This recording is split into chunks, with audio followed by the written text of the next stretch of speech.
সারা দেশে বিভিন্ন medical college ও জেলা সদর হাসপাতালে বিশেষ চাহিদা সম্পন্ন শিশুদের চিকিৎসায় পরিচালিত হয় শিশু বিকাশ কেন্দ্র। মাত্র 10 টাকায় টিকিট কেটে বিশেষজ্ঞ টিমের সমন্বিত চিকিৎসা সেবা পায় শিশুরা। এবার অর্থ সাশ্রয়ের অজুহাতে বিশেষজ্ঞ ছাড়াই বিশেষ শিশুদের চিকিৎসার কথা ভাবছে সরকার। বিশেষজ্ঞরা বলছেন, বিশেষ চাহিদার শিশুদের সুস্থতা অনিশ্চিত হবে, চাকরি হারাবেন বিশেষজ্ঞ চিকিৎসকরা। বিশেষ চাহিদা সম্পন্ন শিশুদের উন্নত চিকিৎসা ও সুস্থতা নিশ্চিতে দেশের বিভিন্ন স্থানে সরকারি ব্যবস্থাপনায় গড়ে তোলা হয় শিশু বিকাশ কেন্দ্র। এইসব কেন্দ্রে গড়ে প্রতিদিন হাজারের বেশি শিশু চিকিৎসা ও সেবা পায়।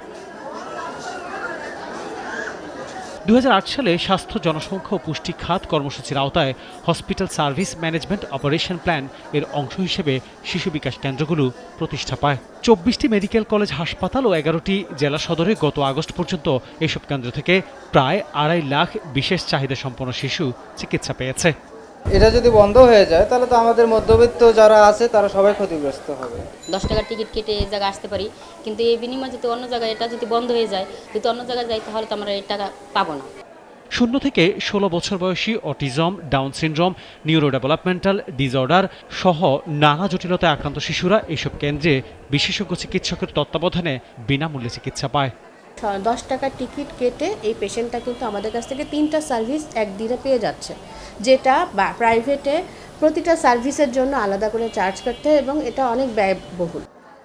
সম্প্রতি অর্থ সাশ্রয়ের নামে সংশ্লিষ্ট বিষয়ে বিশেষজ্ঞ চিকিৎসক ছাড়াই এই সেবা নিশ্চিতের উদ্যোগ নিয়েছে সরকার। বিশেষজ্ঞরা বলছেন, সংশ্লিষ্ট বিষয়ে বিশেষজ্ঞ চিকিৎসক ছাড়া বিশেষ চাহিদা সম্পন্ন শিশুদের চিকিৎসা ও সুস্থতা নিশ্চিত করা সম্ভব নয়।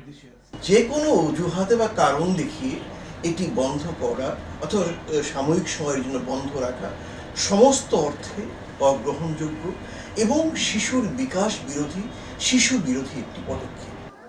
শিশু বিকাশ প্রকল্পের মেয়াদ 2024 সালের জুনে শেষ হয়, তবে পরবর্তী 5 বছরের জন্য অপারেশনাল প্ল্যানে এটি সংযুক্ত ছিল।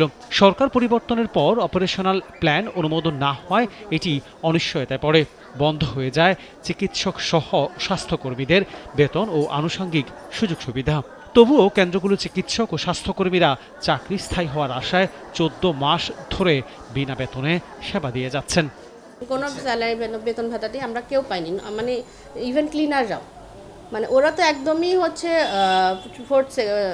চতুর্থ সেক্টরে। স্বাস্থ্য ও পরিবার কল্যাণ মন্ত্রণালয় ব্যয় সংকোচনের অংশ হিসেবে 35টি শিশু বিকাশ কেন্দ্র থেকে বিশেষজ্ঞ চিকিৎসকদের অপসারণের সিদ্ধান্তে সরকারের সামান্য কিছু অর্থ সাশ্রয় হলেও সামগ্রিকভাবে দেশের বিশেষ চাহিদা সম্পন্ন শিশুদের স্বাস্থ্যসেবায় বিরাট শূন্যতা সৃষ্টি হবে বলে মনে করছেন বিশেষজ্ঞরা। আনোয়ার হোসেন, নাগরিক, ঢাকা।